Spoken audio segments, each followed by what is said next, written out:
Well, hi there. It's Tiffany from Daisy Farm Crafts, and today I'm going to show you a tutorial for this half double crochet even mixed loop hat. It is so very similar to our baby mod hat that we just published. I'm using the half double crochet stitch instead of single crochet stitch.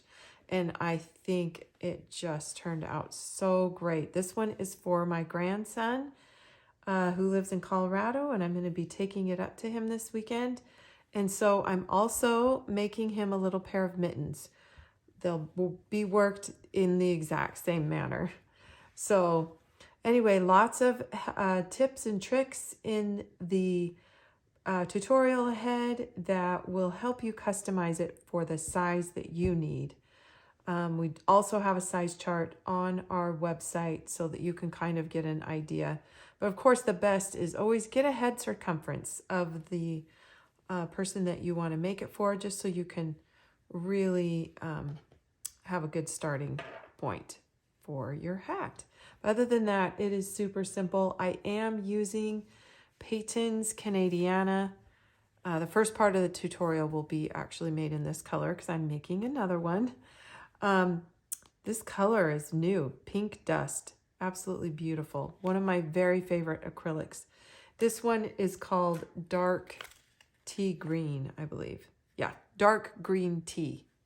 It just takes one skein, even for an adult size, I believe. Maybe not for a man, maybe for just the women's size. You might want to get two if you're making it for a man, just to be on the safe side. So, but one skein for sure for the little guys, and I'm getting a little pair of mittens out of it too. So thank you so much for stopping by for this video tutorial. Let's get started. All right, to get this child size hat started, I made my chain 10 inches, and that's without stretching it or anything, and that was 45 chains. So you are going to want to pay attention to the size chart that's on our website and pick the length that you need. Basically, an adult size will go up to 12 inches. So that's the important part, is just to make sure you get enough height for your hat. Now, the first 5 stitches will be slip stitches. This is the top of the hat. And if you are having trouble with slip stitches, I really recommend using a Susan Bates hook. It's got kind of this point on the end, and that really helps you grasp the yarn. But keep them nice and loose. There we go, there's 5. Now we will make half double crochets in the remaining chains.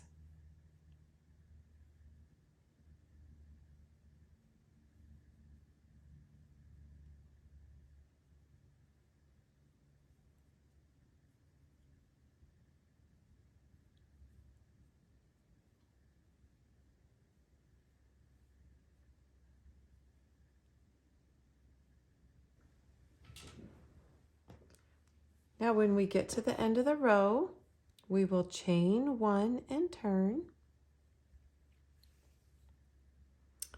And always, this is the bottom of the hat. On the first stitch, we will work underneath both V's of the half double crochet and work half double crochet into the back loop into the next 14 stitches.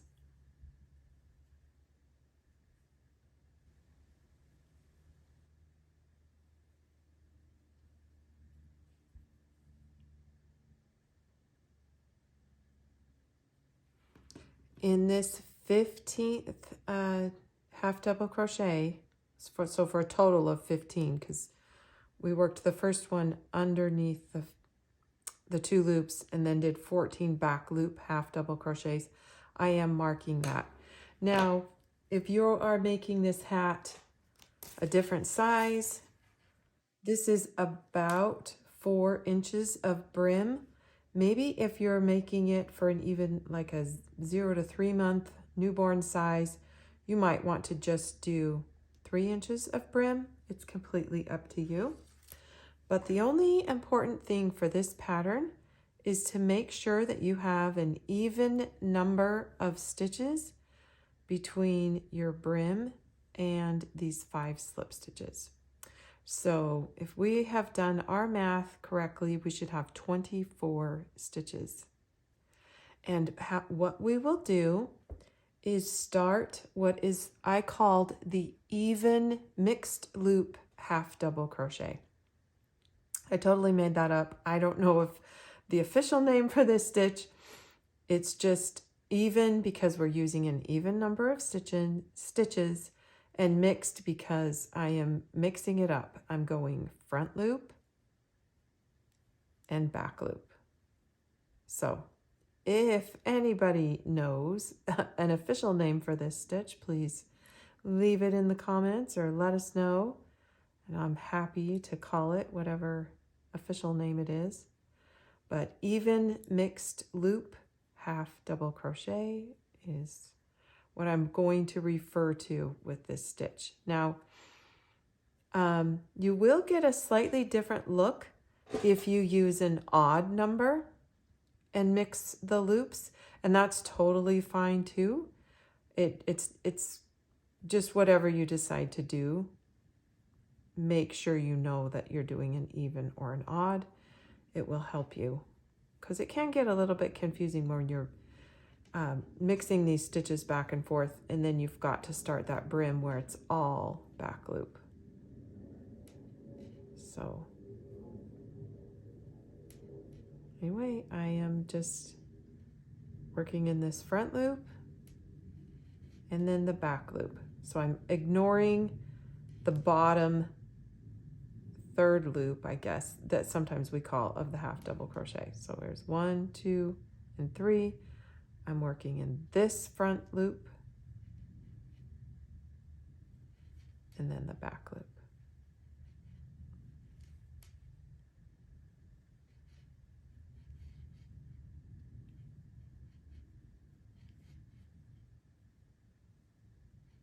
And if you've got the even number of stitches, your last half double crochet will be worked into the back loop. So think of it as pairs. A front and a back is a pair, and that's our even number. And then turn your work so it kind of, you can see the back loop of the slip stitch. Now, if these are incredibly hard for you, you can always just use, you could try to use a back loop single crochet. We're just trying to reduce the bulk at the top of the hat. So I know these can be a little bit tricky for some.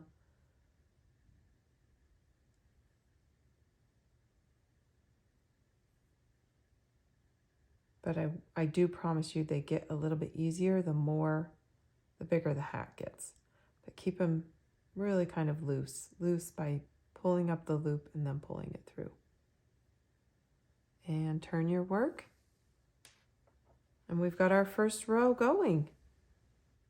All right, so now let's just, there's nothing more different. Now the pattern repeats. We will start with 5 slip stitches.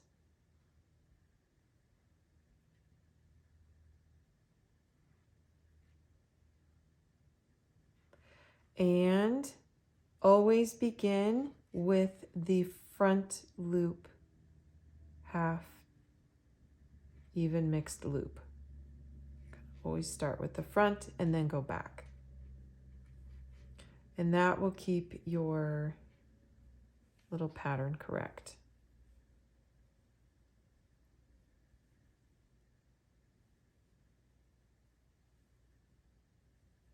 Now work this pattern all the way to the stitch marker, and that's when we'll begin working entirely into the back loop.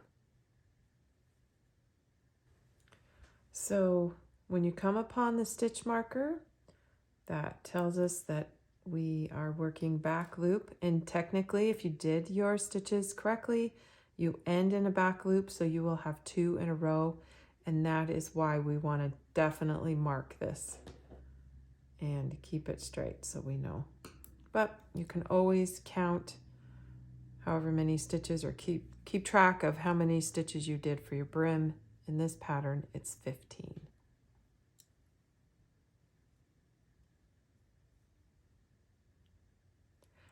We will always chain 1 and turn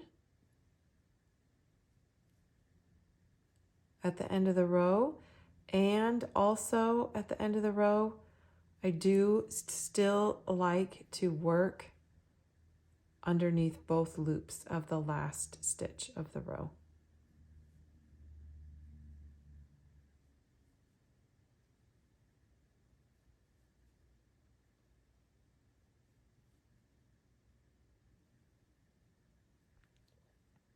And if it is hard for you to see that last stitch, I would definitely recommend marking it, meaning right, because I'm only having you chain 1 and turn. Sometimes that first stitch can get smashed.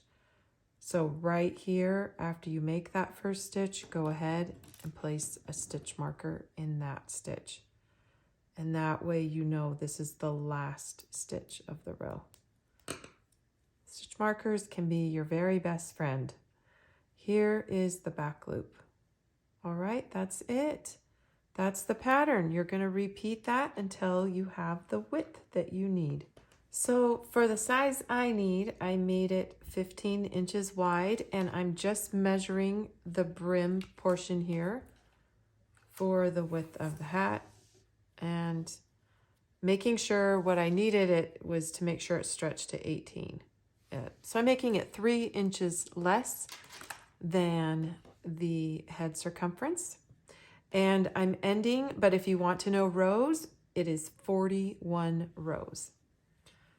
So what I'm going to do now is go ahead and tie off with a fairly long tail so that I can use it for sewing.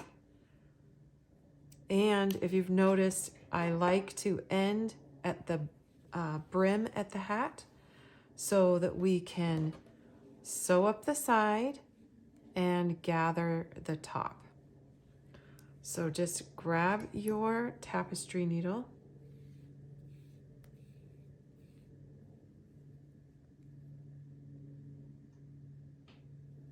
and I just go ahead and I work underneath the 2 loops and underneath the starting chain. And I'll just go around and around, meaning, yeah, just underneath the next 2 loops and underneath the next chain right there. So I'll get this sewn up the side and I'll meet you and show you how to gather in the top. So here we are at the top of the hat. There's my seam, and I'll weave this end in later.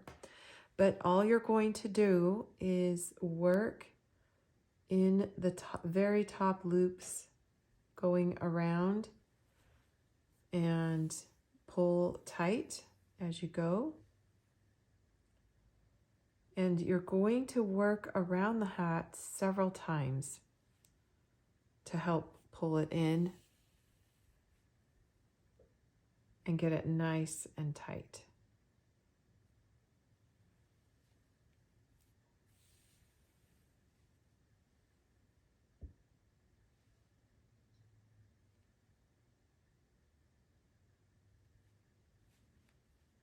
So just going around one time is generally not enough to pull it in tight and keep it pulled in tight. So I'll give it a little snug, a little pull, but I'm going to continue working around like so.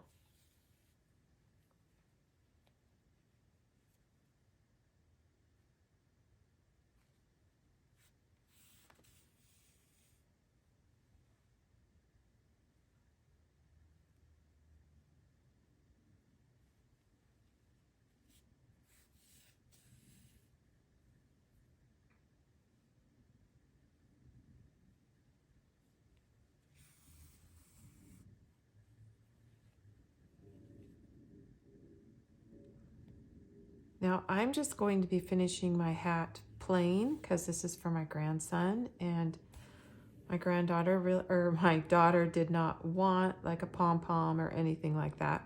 So this will be done, but if you were wanting to add a pom-pom or something, I would suggest the easiest thing that I found is to find the pom-poms online on Amazon that have a snap feature. And at this point you would just sew half of the snap on right there and then weave in your end and just use this tail to sew the snap. But do you see how this is just keeps cinching in with as many times as I go around? Just gives it a nice finish.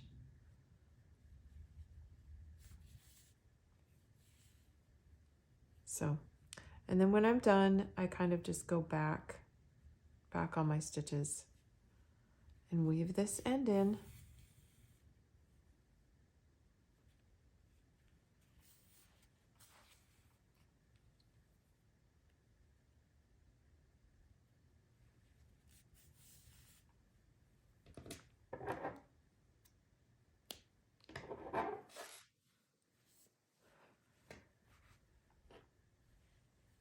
All right, so I have one more end to weave in, and then this hat is done.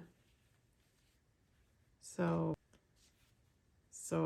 cute. Nice and stretchy. I think it's got just a beautiful texture to it. Really cute. And I'm also going to include in the pattern the instructions to make a matching little pair of mittens. Same exact idea. I worked same stitches, just used a fewer amount of, obviously the chain will be different. This is 5 inches. So that will be on the website if you need even more, but I'm pretty sure you can figure it out from here. It's just a little mini version. So anyway, thank you so much for stopping by. I hope your hat turns out for you and that we've given you enough options so that you can make it the size that you need with the yarn that you choose. Because although I love and absolutely recommend Payton's Canadiana, I know that that's not possible all the time to use the same yarn. So that is why I try to give you more than just the chain numbers and try to give you the inches that you'd need so that you can customize the hat and really make it the size, make it the size for the person that you're making it for. So don't be afraid. Like I said, the really only important number is if you want this to be the even mixed loop, just make sure you have those even numbers for the textured part of the hat. The rest, it really doesn't matter. If you want only 3 slip stitches, do 3 slip stitches. If you want your brim thicker or smaller, go smaller. It just only mattered through this portion. I just think it's so beautiful.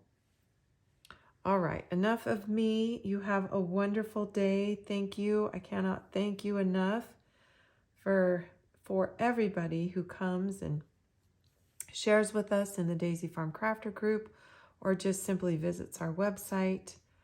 We just are so grateful that you are interested in what we're making and that you love crochet as much as we do. Have a wonderful day.